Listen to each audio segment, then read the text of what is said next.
This recipe is a great demonstration of the multiple applications with the XL. We're going to do this Pico de Gallo, which is all raw, fresh ingredients. And one of the key things is being able to use this in this size is a real advantage versus using a food processor. And also, because of the blades, we're not really cutting the vegetables as much as we are blending them, which is really a key point of difference. What I really want to see in this Pico de Gallo is that we're going to have great integrity of the ingredients, nice chunky textures, yet not overworking it so it's not muddy or soupy. So we're going to do this in a couple different layers. Tom's got the red onions, and we're going to start off with 2 cups of red onion, which is also a really great feature is the increment measurements. We can double check our recipe in cup measures as well. So red onion, then some red pepper and green pepper. This is just bell pepper, not too spicy. And then some fresh serrano peppers. Now this is a great advantage too, is I'm not having to chop these at all. They're going to get worked just beautifully. 2 of those, plenty of heat. You can adjust if you'd like some more. And then some fresh garlic cloves. And I've got 6 of those in there.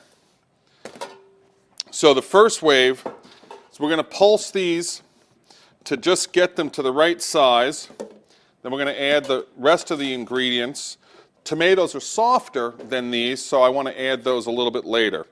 So I'm going to bring this up. Kind of nice thing on the pulse is there's a little bit of a delay. You can see how quickly this works. Now, obvious advantage is being able to do this entire 1.5 gallons gives me great yield, and I'm able to make enough for at least 2 days instead of having to do it in small batches. So you see how quickly that brought the size down of those ingredients. Now I know I'm going to be adding more, so I don't want to bring this too far. We're going to add about 6 cups of tomatoes here. That should be good right there. And lid back on. Take this lid out, and this tamper is really key. You can use this while it's running the way it's designed. So here we go. Now I'm going to go to regular. Just stir that.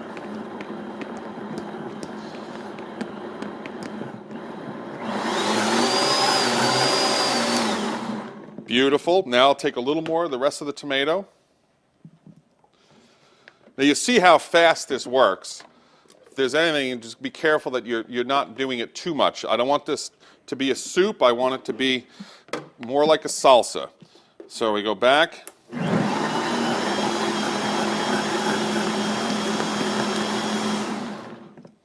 Beautiful. Okay, the rest of the ingredients, we've got our seasonings. So this is pretty powerful. This is chipotle powder. You don't want to use too much. Now again, depending on what you're going to be using this on, what particular dish, be careful to not overpower it. The chipotle is smoked jalapeno, and it's got a really nice kick, but in this particular Pico de Gallo, it gives us a smokiness that's really unique to the dish. Then some ground cumin, 1/2 teaspoon. And my favorite thing in this application, it's got cilantro. I'm going to start with this, at least a cup, and then fresh squeezed lime juice.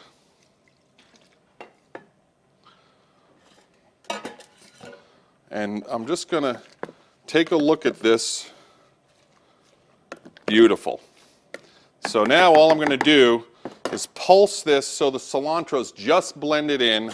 You don't want to overwork the cilantro because it can get a little bit grassy.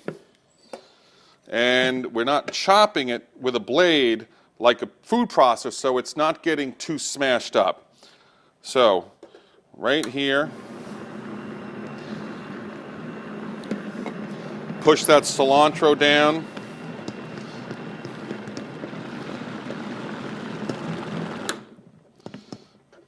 One more spin, and that's all we need to do. So, you can see how quickly this worked, and the integrity of the ingredients are all uniform. Great color. Actually, after a little time, there's air that's in here now. As the air starts to go out, it'll be a little less creamy looking, and you'll see the ingredients a little more. That's our Pico de Gallo. Thank you very much.